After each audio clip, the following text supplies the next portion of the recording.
वही लगातार पाकिस्तान की तरफ से जो नापाक हरकतें की जा रही हैं, भारत पर हमले किए जा रहे हैं, उसी पर तमाम चर्चा के लिए हमारे साथ यहाँ पर वेद भूषण शर्मा जी, पूर्व एसपी जी जुड़ चुके हैं। साथ ही साथ यहाँ पर एक्स डीजीपी महेश चंद्र द्विवेदी जी भी हमारे साथ जुड़ चुके हैं। आप दोनों का टीवी 100 में बहुत बहुत स्वागत है। शुरुआत करना चाहूंगी वेद भूषण शर्मा जी आपसे। जिस तरह से कल की रात काफी ज्यादा तनावपूर्ण, काफी ज्यादा चिंताजनक बनी रही, पाकिस्तान की तरफ से काफी ज्यादा हमले किए गए, हालांकि भारत का डिफेंस सिस्टम इतना मौजूद है, S-400 की मदद से सभी यहां पर उनकी जो मिसाइलें थी उनको ध्वस्त कर दिया गया। पाकिस्तान आखिरकार कब थमेगा? क्योंकि कुछ ही दिन के यहां पर उपकरण अब उनके पास बचे, कुछ ही दिन के बारूद और मिसाइलें उनके पास बचे। अब देखिए प्रियंका, पाकिस्तान का नाम अब पाकिस्तान रख देना चाहिए।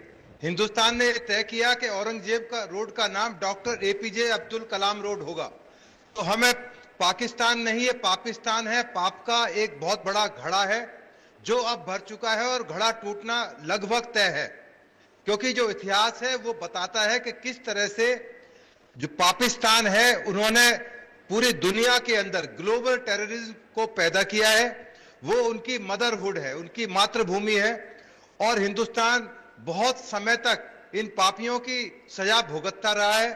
किसी न किसी रूप में इन्होंने हमारे देश को, अर्थव्यवस्था को नुकसान पहुंचाया है, और पहलगाम में तो हद कर दी कि केवल हिंदुओं को उनको कलमा पढ़वाकर या उनकी पहचान कराकर उन्होंने इस तरह का एक काम जो किया है, पूरी दुनिया में उसका एक नेगेटिव मैसेज गया है। क्योंकि पहले भी पूरी दुनिया को पता था कि पाकिस्तान एक टेररिस्ट कंट्री है, और तमाम तरह के वहां पर जो आर्मी के संगठन है और जो ISI हैं, जो तमाम लश्कर तैयबा, जितने भी उनके टेररिस्ट आउटफिट्स हैं, सबके ठिकाने वहां पर हैं और सरकार उनको संरक्षण देती है। सबसे शर्म की बात है कि पाकिस्तान हमारे घर के अंदर छिपे हुए सांप सपोलों की तरफ इशारा कर रहे हैं, और दूसरी तरफ जो पाकिस्तान से जो उनको एड, समर्थन, फाइनेंस जो भी मिल रहा है, वो तमाम चीजें धीरे धीरे पब्लिक डोमेन में आएंगी।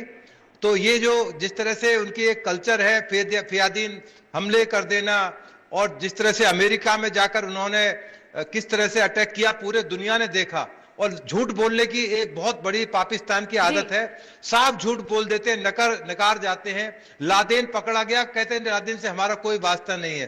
तैयबुर राणा हमारी जेल के अंदर बैठा हुआ, दिल्ली में तिहाड़ जेल के अंदर बैठा हुआ है, कह रहे इससे कोई लेना देना नहीं है। वो उनकी आर्मी के अंदर नौकरी करता था, डॉक्टर था, छोड़ के वो उग्रवादी बन गया, कनाडा भाग गया, फला जगह भाग गया। उसी तरह कसाब, जब बॉम्बे के अंदर अटैक हुआ, कसाब के लिए उन्होंने मना कर दिया। कसाब के घर पर आपका सोशल मीडिया पहुंचेगा कि देखिए कसाब का घर है, उसके माता पिता के इंटरव्यू दिखाए गए, उसमें बताया गया कि हाँ कसाब हमारा बेटा है और यही का रहने वाला है। दाऊद के बारे में पूरा हिंदुस्तान नहीं, पूरी दुनिया जानती है किस तरह से दाऊद को इन्होंने पाला पोषा, और हिंदुस्तान के खिलाफ एक बड़ा एक अपराधी, टेररिस्ट तो नहीं था पर अपराधी जरूर था, और इंटरनेशनल अपराधी है। तो इन्होंने बहुत सारे मशहूर, अजहर है जिसका अभी जिक्र आ रहा है, और जो इनके तमाम जो जेल के अंदर जो चीफ बैठे हुए हैं, तमाम जो उनके जो आका बैठे हुए हैं, उनके बारे में पूरी दुनिया को पता है। यूनाइटेड नेशंस में इस बारे में काफी डिटेल्ड डिस्कशंस हो चुके हैं, और लगभग वो तमाम उग्रवादी आइडेंटिफाई भी हो चुके हैं, लोकेट भी हो चुके हैं। अब वक्त है उनसे बदला लेने का। तो हमने जहां पर अटैक किया है, हमने कोई आम आदमी, सिविलियन के ऊपर अटैक नहीं किया, क्योंकि हमारी कल्चर में नहीं है, हमारे धर्म हमें नहीं सिखाता। इनका जरूर धर्म सिखाता है कि इनोसेंट, हम लोगों को काफिर बोला जाता है कि हिंदू लोग काफिर हैं। मैं प्रियंका आपसे एक सवाल करता हूं, द्विवेदी साहब बहुत सीनियर पुलिस ऑफिसर है, DGP रैंक के आदमी है। मेरा सवाल आपके व्यूअर से यह है कि मुझे एक भी हिंदू टेररिस्ट का नाम बताया जाए जो इंटरनेशनल लेवल पर हो। चलो मैं कहता हूं हिंदू छोड़ दिए, कोई बुद्धिस्ट टेररिस्ट का नाम बताएं कि जिसको इंटरनेशनली माना गया हो कि ये बुद्धिस्ट टेररिस्ट है। आप उनको भी छोड़ दिया, आप किसी क्रिश्चियन टेररिस्ट का नाम बताएं कि जिसका नाम लिया जाता हो कि ये इंटरनेशनल टेररिस्ट है। मुसलमान ही टेररिस्ट क्यों होते हैं? फियादीन मुसलमान ही क्यों होते हैं? यूनाइटेड नेशंस के अंदर, मैं यूनाइटेड नेशंस साइप्रस एक कंट्री वहां पर रहा हूं, वहां पर जिस तरह से त्रस्त है इनकी जो इनकी इस्लामियत से त्रस्त है, सारे इस्लाम खराब नहीं होते। आपने देखा कि हमारी बेटी कर्नल सोफिया किस तरह से धड़ाके से इंटरव्यू देती है, हमारे भारत का सम्मान ऊंचा किया है उन्होंने, जो है कर्नल सोफिया ने। उनके साथ हमारी हमारी देश की भी बेटी हैं।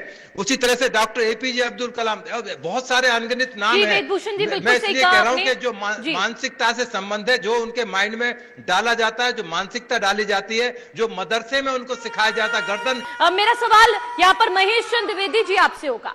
एक तरफ जहां पर रक्षा मंत्री राजनाथ सिंह लगातार बैठक कर रहे हैं तीनों सेना प्रमुखों के साथ, दूसरी तरफ अमित शाह भी बैठक करेंगे और बॉर्डर्स पर जो स्थिति बनी हुई है, जिस तरह से हवाई हमले एयर स्पेस में यहाँ पर पाकिस्तान की तरफ से उसके फाइटर जेट्स भेजे जा रहे हैं, हालांकि नुकसान इससे पाकिस्तान को ही हो रहा है, वो सब उन सबकी समीक्षा के लिए लगातार बैठकों का दौर जारी है। ऐसे में क्या बड़ी कार्रवाई अब एक और पाकिस्तान के खिलाफ भारत यहां पर कर सकता है, क्योंकि पाकिस्तान अपनी हरकतों से अभी भी बाज नहीं आ रहा है?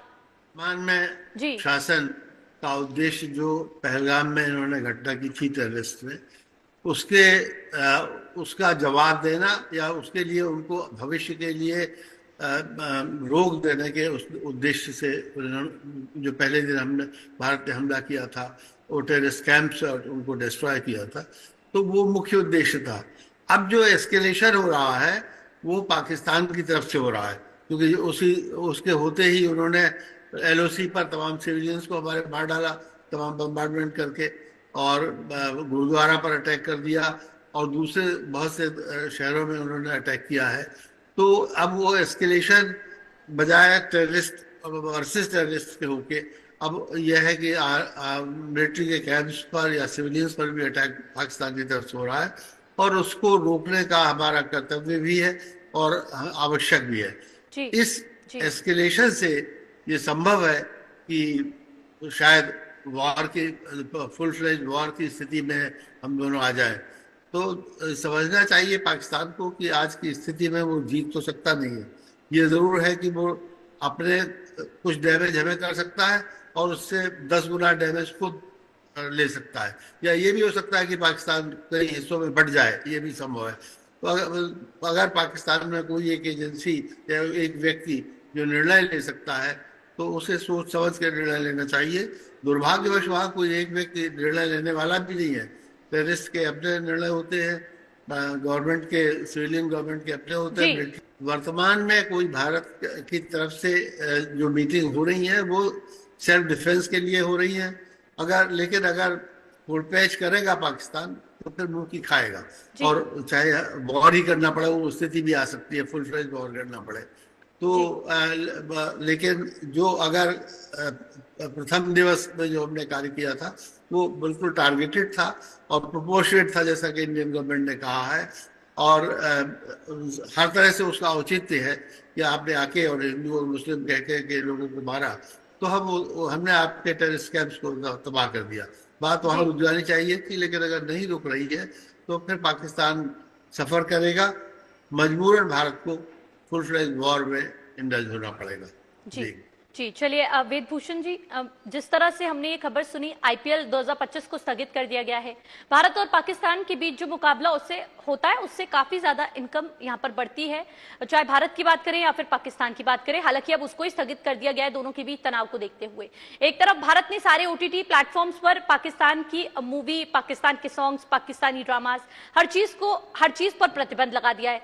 भारत को तो उससे कोई फर्क नहीं पड़ेगा, लेकिन पाकिस्तान पर इसका किस तरह का प्रभाव देखने को मिलेगा? दूसरी तरफ अब आईपीएल स्थगित कर दिया गया है, स्पेशली स्टेडियम बनवाया गया था रावलपिंडी में कि भारत वहां जाकर मैच खेलेगा। हालांकि उसको बाद में दुबई शिफ्ट किया गया, लेकिन अब आईपीएल को स्थगित कर दिया गया। पाकिस्तान की यूट्यूब हैंडल्स तक को भारत ने बैन कर दिया। कितना प्रभाव इन बड़े कदमों का भारत की ओर से जो पाकिस्तान के खिलाफ लिए गए हैं उन पर पड़ रहा है? या फिर बात करें पाकिस्तान ने भी सेम कदम उठाए भारत के खिलाफ, तो किसको कितना प्रभाव पड़ रहा है? देखिए प्रियंका, ये समय मैच खेलने का या एंटरटेनमेंट का नहीं है, ये समय है जवाब देने का। क्योंकि अमेरिका का माइंडसेट हमेशा ख्याली पुलाव ज्यादा बनाने का रहा है। जब भी हमारे देश में कोई प्रॉब्लम होती है वो उसका भरपूर फायदा उठाते हैं। आपको याद होगा किसान आंदोलन हुआ था, हजारों की तादाद में वहां से हैंडलर मैसेज दे रहे थे हिंदुस्तान को डिस्टेबलाइज करने के लिए। जो पंजाब में कुछ एलिमेंट मौजूद हैं, सारे सिख हमारे साथी बड़े ब्रेव है और बड़ी ताकतवर कौम है, उसको भड़काया जा रहा था हिंदुस्तान के खिलाफ के पंजाब को कैसे अलग किया जाए। तो इनके जो ख्वाबी पुलाव हैं उनका जवाब हिंदुस्तान को अब देने का समय आ गया है। हो सकता है कि नक्शे से पीओके अब हिंदुस्तान के अंदर आपको आने वाले समय में दिखाई दे जाए। जैसा द्विवेदी सर बता रहे थे, हो सकता है बलूचिस्तान एक अलग ही आपको किसी पिंक कलर में, अलग कलर में दिखा दिया जाए। इस तरह जो पश्तून का इलाका है वो भी शायद अलग होने की तैयारी पर बैठा हुआ है। तो ये तो खुद तो बर्बादी कगार पर बैठे हैं, तो हिंदुस्तान अपने आप को बर्बाद नहीं होने देगा, इनको ठोक कर जवाब देगा, क्योंकि इनकी तो नियत ये रही है। ऐसे ऐसी बातें करते हैं इनके बड़े बड़े नेता, आपने उनके जनरल को सुना, कितनी शर्मनाक बातें करते हैं कि हिंदू मुसलमान वो कराना चाहते, हम नहीं करते। उनके दिमाग में है कि हिंदुस्तान पाकिस्तान का बंटवारा केवल धर्म और जाति और रहन सहन के आधार पर किया गया, परंतु शायद उनको बेसिक रियलिटी भी नहीं पता कि किस आधार पर हम लोगों ने अपना सब कुछ सहन करते हुए अपना एक हिस्सा पाकिस्तान को दे दिया, पाकिस्तान को, सॉरी मुंह से गलती पाकिस्तान निकल गया, पाकिस्तान को दे दिया। अभी उनके बहुत बड़े बड़े नेता बोल रहे थे असेंबली के अंदर कि हम न्यूक्लियर वार छेड़ देंगे। हम देख रहे हैं वो न्यूक्लियर वार कब छेड़ेंगे। तो हमारे पास जो न्यूक्लियर वेपन्स रखे हैं वो किसी डेकोरेशन के लिए या किसी एग्जीबिशन में दिखाने के लिए नहीं रखे। न्यूक्लियर वॉर छेड़ेंगे तो क्या न्यूक्लियर बॉम्ब्स का इस्तेमाल करना, न्यूक्लियर पावर का इस्तेमाल करना क्या इतना आसान होता है? 1945 के बाद जब हिरोशिमा हुआ था उसके बाद तक आज तक कभी न्यूक्लियर वार नहीं हुआ है, क्योंकि उसके दुष्परिणाम पूरी दुनिया ने देखे हैं। आज भी हिरोशिमा के अंदर से विकिरण होता रहता है, लोगों को क्षति होती रहती है। इतना आसान नहीं है, पर मैंने कहा ना, क्योंकि उनकी आदत है ख्वाबी पुलाव पकाना कि हम न्यूक्लियर वार कर देंगे, हम हिंदुस्तान को नक्शे से मिटा देंगे, दिल्ली में आकर जो है लाल किले पर चाय पियेंगे, नाश्ता यहाँ करेंगे। उनके जो ख्वाबी पुलाव है यही उनको बर्बादी की तरफ ले जा रहे हैं। तो आने वाले समय में आप देखिएगा कि पाकिस्तान अपनी दुर्गतियों का, अपनी परेशानियों का कारण सबब अपने आप के अंदर है, और हिंदुस्तान की फौज और हिंदुस्तान का बच्चा बच्चा आज जवाब देने के लिए तैयार है, क्योंकि हमने बहुत सारे उग्रवाद को, हमने ही नहीं पूरी दुनिया ने पाकिस्तान से पनपे उग्रवाद को सहा है, देखा है। इजराइल का आपने देखा कि किस तरह से गाजा के अंदर पैलेस्टीन जो मुस्लिम्स थे उन्होंने किस तरह से उनके साथ में किया, उनके किडनैपिंग की गई, उनके फैमिलीज को, उनके लड़कियों को उठा के ले गए। तो आज किस तरह से पैलेस्टीन और गाजा को भुगतना पड़ रहा है, इससे भी ज्यादा दुर्दशा पाकिस्तान की होने वाली है। थोड़ा इंतजार करें, क्योंकि हम पेशेंस से चलने वाले हैं, संयम से चलने वाले हैं। आपने देखा कि हमारे जो ऑपरेशन सिंदूर था बड़ा कैलकुलेटेड था, और हमने वहां स्ट्राइक किया जहां पर हमें उनकी कमर तोड़नी थी, और हमने कमर तोड़ दी। अब वो छुटपारी बॉर्डर पर हमारे जो इनोसेंट लोग हैं उनको मारकर यदि उनको खुशी मिलती है तो उसका भी जवाब, माकूल जवाब हमारी सरकार है, हमारी आर्मी, हमारी जनता देगी उनको। आप प्रियंका थोड़ा सा अपने व्यूअर्स को बताएं कि थोड़ा इंतजार करें, सारी तैयारी हो चुकी है। अब फाइनल रिजल्ट आना बकाया है, अभी सिंदूर लगा है, हल्दी होनी है, उपटन होना है, तमाम तैयारियां की जा रही हैं, तमाम लगाया जाएगा। उनको थोड़ा इंतजार करने की जरूरत है, जरूर हिसाब किताब होकर रहेगा। जी ओवर टू यू प्रियंका। जी महेश चंद्र द्विवेदी जी, युद्ध वीरता का प्रमाण है, लेकिन उस युद्ध को लड़ने के लिए भी तैयारी की जरूरत होती है। भारत अपनी तरफ से पूरी तैयारियां कर रहा है, बैठकों का दौर जारी है, सेना को फ्री हैंड दे रखा है, फ्री होल्ड दे रखा है कि वो अपने जिस तरह से उनको बेहतर लगे उस तरह की कार्रवाई कर सकते हैं। हालांकि लगातार बैठकें इसको लेकर चल रही है। क्या आपको लगता है पाकिस्तान भी उस तैयारी, उस रणनीति के साथ चल रहा है, या वो हवा में तीर छोड़ रहा है? नहीं, पाकिस्तान के यहाँ भी मीटिंगें तो हो रही होंगी निश्चित रूप से, परंतु जब कोई यूनिटी इन कमांड ही नहीं है वहां पर, तो वो उस मीटिंग का बहुत असर क्या होगा। अगर जनरल वो मुनीर अलग कहते हैं और शहबाज शरीफ अलग बात करते हैं, या टेररिस्ट अलग बात करते हैं, और सब अपना कंट्रोल करना चाहते हैं, तो उस स्थिति में यूनिटी ऑफ कमांड जब नहीं होगी तो उन मीटिंगों का बहुत असर नहीं होगा। कौन किसकी सुनेगा, पहली बात तो ये है। लेकिन ये निश्चित रूप से कि वो भी अपनी तैयारी कर रहे होंगे, मीटिंग कर रहे होंगे।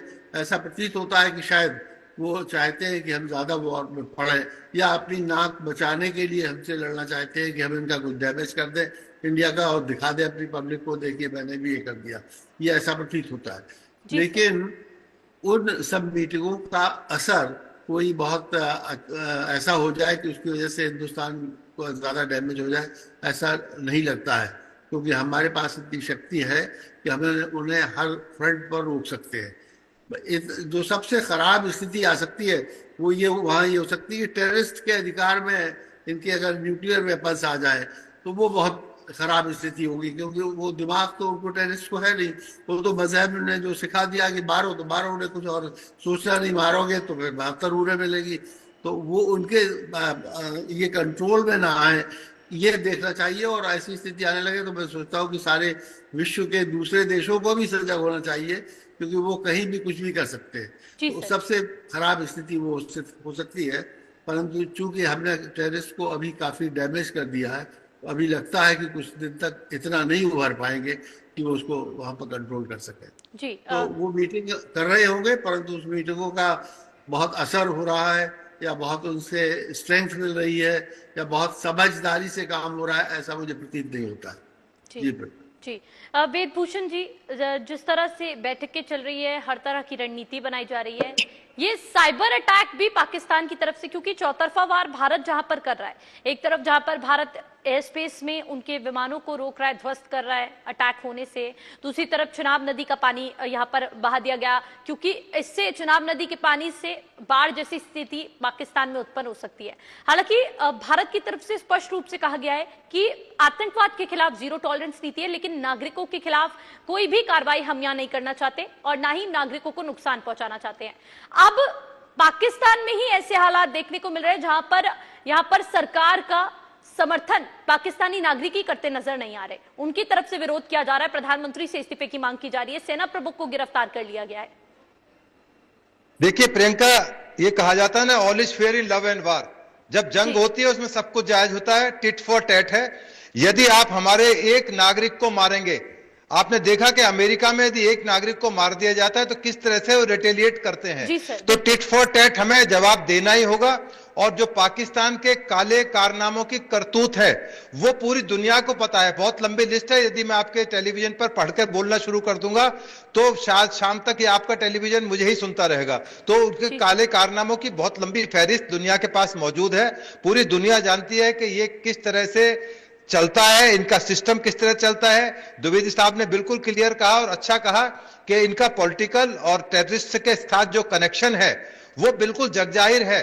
आज नहीं, पहले से पता था कि वहां कौन कमांड करता है। प्राइम मिनिस्टर वहां की आर्मी लगाती है। किस तरह से अभी एक पिक्चर बहुत वायरल हो रही, हमारे जो फॉरेन सेक्रेटरी है उन्होंने पिक्चर दिखाई थी। उस पिक्चर के अंदर था कि किस तरह से जनाजे में जो सेना के ऑफिसर्स वहां जनाजे के अंदर शामिल थे और जनाजा किसका था, वो एक आतंकी राउफ का था और उसको झंडे में, पाकिस्तान के झंडे में लगाकर सलामी दी जा रही थी। कितनी शर्म की बात है कि एक आतंकी राउफ जो उस टेररिस्ट अटैक के अंदर भारत ने मार गिराया, उसको श्रद्धांजलि दे रहे हैं। ये शर्म की बात थी, उनकी गर्दन शर्म से झुकनी चाहिए थी। तो बेशर्मी की हद होती है, वो तमाम सीमाएं, हदें पार कर चुके हैं। परंतु हिंदुस्तान अब वो हिंदुस्तान नहीं है। पहले भी 2 बार हम लोगों ने मजबूत शिकस्त दी है, इनकी कमर तोड़कर रख दी थी। इनके जनरल नियाजी ने आकर सरेंडर किया था। एकजुटता का संदेश देखने को मिल रहा है भारत में, पाकिस्तान में तो एकजुटता भी देखने को नहीं मिल रही। किस तरह से जो पाकिस्तान है, पाकिस्तान के पापियों को कैसे जवाब दें, वो तमाम तरह की तैयारियां केवल इनपुट के आधार पर की जाती हैं। उसी आधार पर जंग लड़ी जाती है,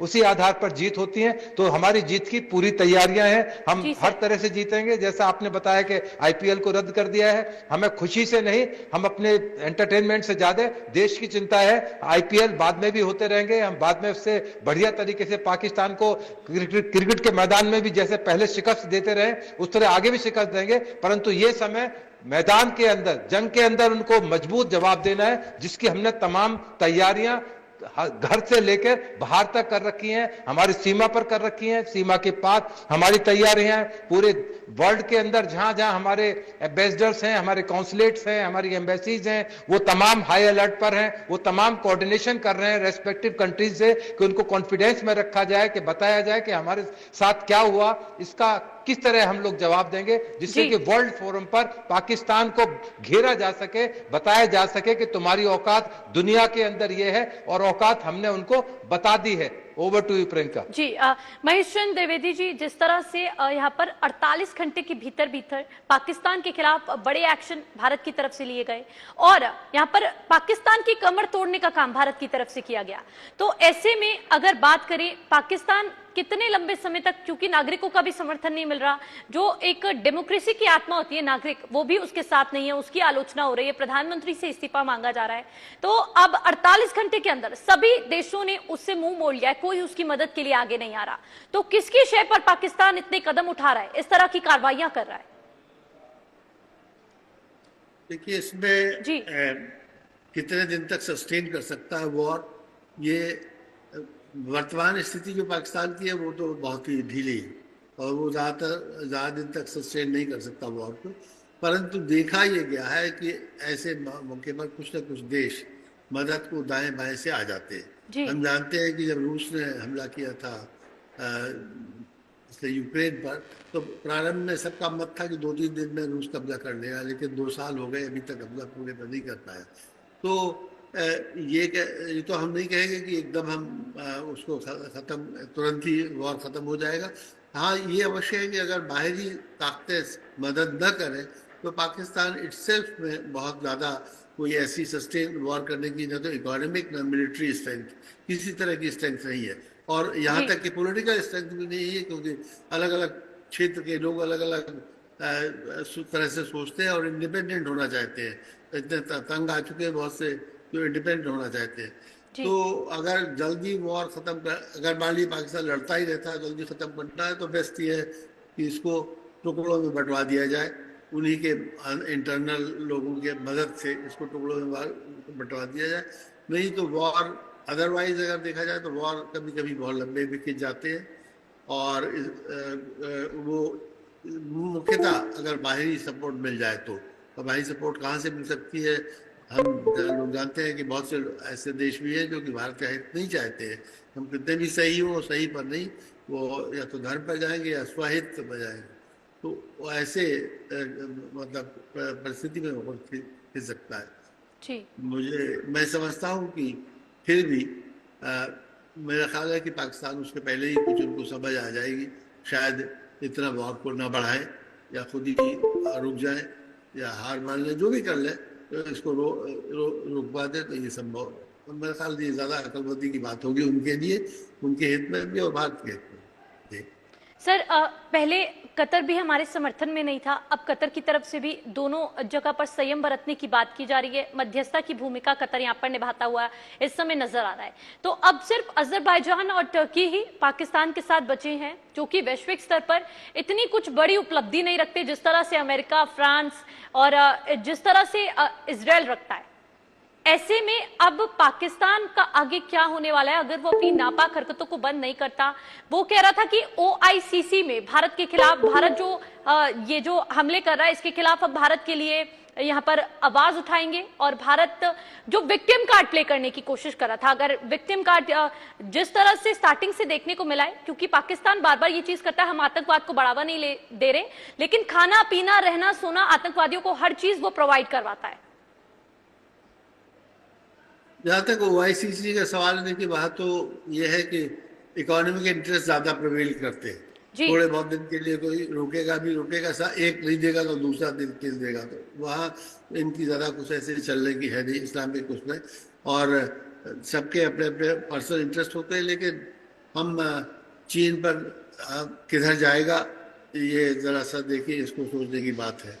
मलेशिया किधर जाएगा ये सोचने की बात है। और एक आध देश जो ओपनली अभी तुर्की उनकी जो मदद करते हैं वो तो कर ही रहे हैं, और दूसरे देश भी अभी कोई बहुत स्पष्ट रूप से कह देना कि हमारे साथ, देखिए वॉर में कोई सेनाएं तो नहीं भेजता, लेकिन हथियार तो भेजेगा, अदरवाइज मदद करेगा। सर, वेदभूषण जी ने एक बात कही थी कि न्यूक्लियर पावर की, क्योंकि हमने भी सुना है 2-3 दिन से इस तरह की खबरें सुनने को मिल रही है, पाकिस्तानी गेस्ट जुड़ते हैं, इस तरह की बातें करते हैं कि मैप से हटा दिया जाएगा भारत को, हमारे पास ऐसे न्यूक्लियर वेपन्स है। तो सर मैं आपसे जानना चाहूंगी, क्या न्यूक्लियर वेपन्स का, न्यूक्लियर बॉम्ब्स का इस्तेमाल करना इतना आसान है? क्योंकि चीन और अमेरिका की मदद से पाकिस्तान के पास वो न्यूक्लियर वेपन्स आए हैं।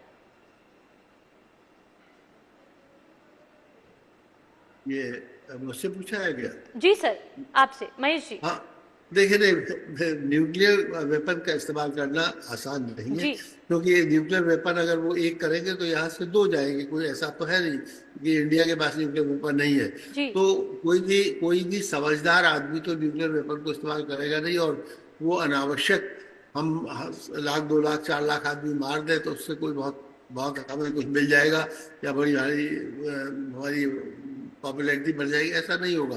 तो कोई कोई नहीं करेगा। परंतु जैसा मैंने कहा कि जो रोग स्टेट्स है लाइक पाकिस्तान, जहां पर कंट्रोल बहुत कुछ आतंकी टाइप के लोग करते हैं, इनसे कोई बहुत समझदारी की उम्मीद नहीं की जा सकती। अगर जी इनके कंट्रोल, इनका मतलब ये भी एक वहां पर पावर पॉइंट है, जैसे कि पॉलिटिकल पावर है, आतंकियों की पावर है, मिलिट्री की पावर है। तो अगर इनके कंट्रोल में आ जाए किसी तरह ये हथियार, न्यूक्लियर वेपन्स आ जाए, उस तब सारे विश्व को खतरा पैदा हो सकता है, जी क्योंकि अक्ल का इस्तेमाल नहीं है वहाँ। वहाँ तो मज़हब के उसका इस्तेमाल है, आयतों का कि क्या लिखा हुआ है। तो उस स्थिति में हाँ, सारे विश्व को ये निगाह रखनी चाहिए, और अगर कि ऐसा न हो सके और ऐसा होता है तो सारे विश्व को उन पर चढ़ बैठना चाहिए। मतलब अक्ल की बात सारे विश्व के लिए ऐसी होगी।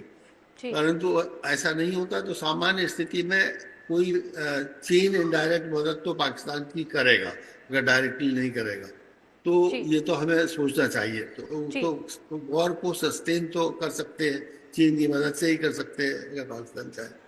लेकिन ये सच है कि पाकिस्तान बर्बाद हो जाएगा, जैसे यूक्रेन बर्बाद हो रहा है, हम देख रहे हैं वॉर सस्टेन्ड है, लेकिन अल्टीमेटली बर्बाद हो रहा, और शायद उसे सरेंडर ही करना पड़ेगा, लेकिन टोटल बर्बादी के बाद तो कुछ ऐसी स्थिति पैदा हो सकती है। जी वेदभूषण जी, जिस तरह से महेश चंद जी ने कहा कि चीन इनडायरेक्टली मदद कर सकता है, तो ऐसे में जिस तरह से अगर चीन मदद करेगा, चीन के विमान ही दिए गए थे, J-17 की बात करें, F-16 की बात करें, ये चीन की तरफ से गिफ्ट किए गए थे पाकिस्तान को।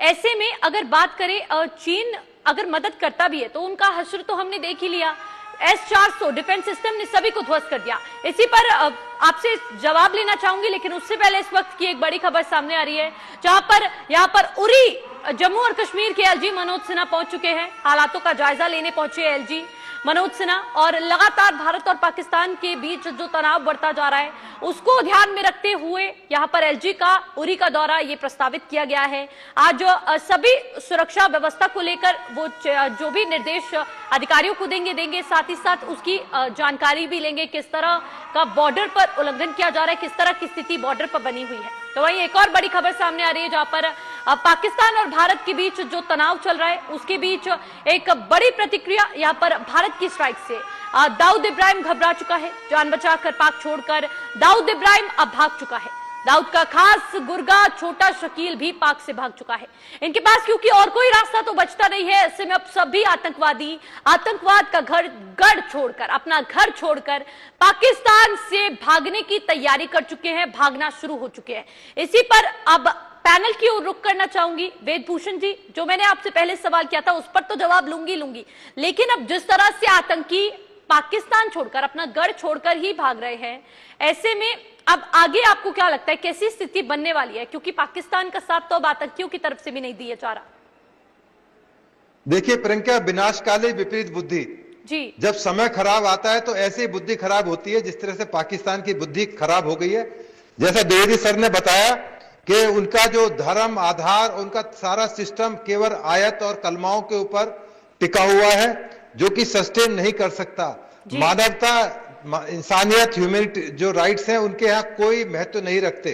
जो उन्होंने क्रिमिनल्स को वहां पर पाला था, जितने भी उनके बड़े बड़े जनरल्स हैं या आप पुराने जितने प्राइम मिनिस्टर उनके फैमिलीज हैं, या तो मिडिल ईस्ट कंट्रीज में रहते हैं या फिर वो लंदन में या दूसरे बड़े बड़े अमेरिका जैसे कंट्री के अंदर रहते हैं। अब इस तरह की इनपुट सारे जानकारियां आ रही हैं कि तमाम जो उनके आर्मी के बड़े ऑफिसर्स हैं, उनकी तमाम की फैमिलीज, इवन प्राइम मिनिस्टर से जुड़े हुए जितने भी उनके संस्थान के लोग हैं, उनकी तमाम फैमिलीज पलायन कर चुकी हैं पाकिस्तान से। उनको तो पता है कि ये बर्बाद होना ही होना है, तभी इसलिए मैंने बोला था विनाशकाली विपरीत बुद्धि।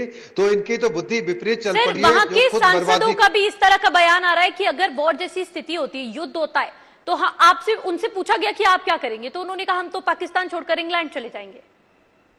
हाँ, तो उन्होंने इतनी बेईमानियां चोरी कर रखी हैं, वहां पर धन इकट्ठा कर रखा है इस तरह की एक्टिविटीज से, कि उन्होंने अपने हाइडआउट्स बना रखे हैं अमेरिका के अंदर, यूके के अंदर, मिडिल ईस्ट के अंदर। बड़े बड़े महल आपने देखा कि किस तरह से जब वो एक्सपोज होते हैं, नंगा किया जाता है वर्ल्ड स्तर पर, पता लगता है कि उनके पास में बड़ी बहुत बड़ी मलकियत मिडिल ईस्ट के अंदर है।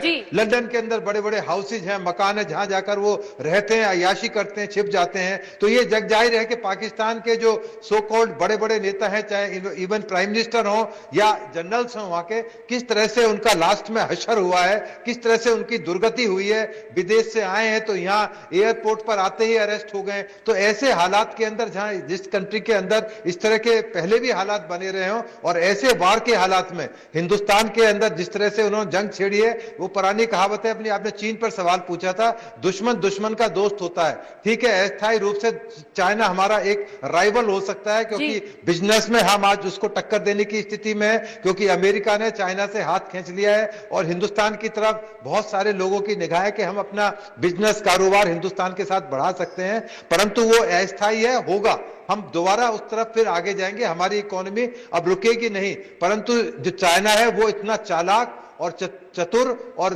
चुस्त कंट्री है, वो मौका परस्त है। वो जब देखेगा कि उसकी दाल नहीं गल पा रही, वो अपने तुरंत हाथ खींच लेगा। ये चाइना की एक बहुत डबल स्टैंडर्ड्स उनके रहे हैं, उनकी नीति के डबल स्टैंडर्ड्स रहे, तो इसलिए बहुत ज्यादा समय तक चाइना या टर्की उनको बहुत लंबे समय तक मदद नहीं कर पाएंगे, क्योंकि टर्की तो वैसे भी हम पाकिस्तान से, इंडिया से बहुत दूरी पर स्थित है। और टर्की का भी यही इतिहास रहा है, उन्होंने केवल मुस्लिम, अब केवल धर्म के नाम पर इस्लामिस्ट कंट्रीज को बढ़ावा देने की कोशिश की है। हालांकि उसको कई बार उसका नुकसान उठाना पड़ा है, क्षति उठानी पड़ी है। और उनके यहाँ भी इंटरनल जो हालात हैं टर्की के अंदर, वहां अच्छे नहीं है वहां।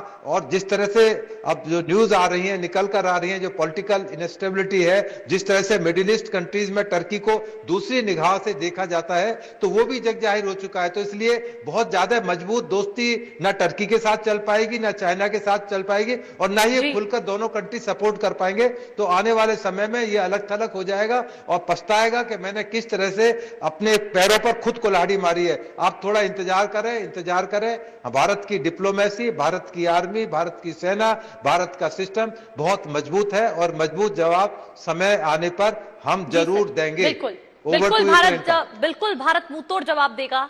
महेश चंद जी,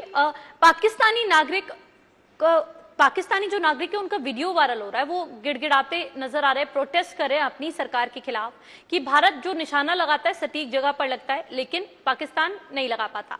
पाकिस्तानी सांसद कह रहे हैं कि युद्ध की स्थिति बनेगी हम तो छोड़कर भाग जाएंगे। जो स्थानीय लोग हैं, नागरिकों की जान की बाजी लगाकर इस तरह की हरकतें पाकिस्तानी प्रशासन की तरफ से की जा रही है। अब उनकी सरकार पर ही खतरा मंडरा रहा है, प्रधानमंत्री से इस्तीफे की मांग की जा रही है। सर देखिए, डिमोरलाइजेशन तो पाकिस्तान में अभी से नहीं, पहले से है। अभी हाल में ही बलूचिस्तान में कितनी बड़ी घटना हो गई थी, जिसमें कितने सारे मारे गए थे उनके लोग। पीओके में लगातार बड़े बड़े डेमोन्स्ट्रेशन होते रहते हैं अगेंस्ट गवर्नमेंट। और दूसरे क्षेत्र भी ऐसे हैं, जो अफगानिस्तान बॉर्डर है, वहाँ पर लगातार कुछ न कुछ होता रहता है। तो पाकिस्तानी बटे भी हुए हैं, मतलब एकजुट नहीं है, और दूसरे डिमोरलाइज्ड भी है, पहले से ही डिमोरलाइज्ड है टोटली। और वॉर, वो जानते हैं कि वॉर को हम जीत नहीं सकते, ये भी वो जानते हैं। इसलिए वहाँ के जो, जैसा आपने बताया कि बड़े बड़े सांसद और बड़े बड़े धनी लोग भागना चाहते हैं वहाँ से, प्राइम मिनिस्टर और एक्स प्राइम मिनिस्टर्स, तो भागने का तो उनका हमेशा ही रहा है कि सर, किसी भी देश के लिए नागरिकों की सुरक्षा काफी महत्वपूर्ण होती है, लेकिन पाकिस्तान तो अपने नागरिकों को सुरक्षा नहीं कर पा रहा। बिल्कुल, मतलब जब खुद ही मतलब एकजुटता ही नहीं है और नागरिक भी एकजुट नहीं है, तो सुरक्षा कहाँ से दे पाएंगे। जी सर। और दूसरे, हम किस एनिमी के या किसके खिलाफ हैं, ये भी सोचने की बात है कि जब हिंदुस्तान लगातार तरक्की पर है और पाकिस्तान लगातार तराजुली पर है, तो ऐसी स्थिति में कैसे वो हमारा मुकाबला हिंदुस्तान का मुकाबला कर सकता है, ये पाकिस्तानी जानता है और जानता है कि हम मुर्गी खाएंगे। लेकिन सिर्फ जो टॉप लीडर्स हैं उनकी यह है कि नाक नीची ना हो जाए, इसलिए हम वो लड़ाई कर रहे हैं और लड़ना चाहते हैं हमसे। जी जी चलिए, महेश चंद्र द्विवेदी जी आप हमारे साथ जुड़े तमाम चर्चा की। वेदभूषण जी आप भी जुड़े, आप दोनों का बहुत बहुत शुक्रिया अपना कीमती समय हमें देने के लिए। देखने वाली बात होगी भारत किस तरह के कदम अब पाकिस्तान के खिलाफ उठाता है, क्योंकि नापाक हरकतें जो पाकिस्तान की तरफ से लगातार ऐसी इस तरह की कोशिशें की जा रही हैं कि भारत मजबूर हो रहा है ना चाहते हुए भी उसका जवाब देने को। हालांकि पाकिस्तान की ओर जो स्पष्ट नीति भारत की ओर से रखी गई है वो आतंकवाद के खिलाफ यहां पर कड़ी आवाज भारत की ओर से उठाई जा रही है। नागरिकों को कोई नुकसान पहुंचाने की रणनीति या नीति भारत की तरफ से नहीं है। ऐसे में देखने वाली बात होगी ये जो युद्ध पाकिस्तान और भारत के बीच जो तनाव चल रहा है ये किस मोड़ पर जाकर रुकेगा, या फिर पाकिस्तान का हश्र नशर अंत में क्या होगा, देखने वाली बात होगी। फिलहाल इस खास कार्यक्रम के लिए इतना ही। देश और दुनिया से जुड़ी तमाम खबरों के लिए बने रहे हमारे साथ और देखते रहे टीवी 100।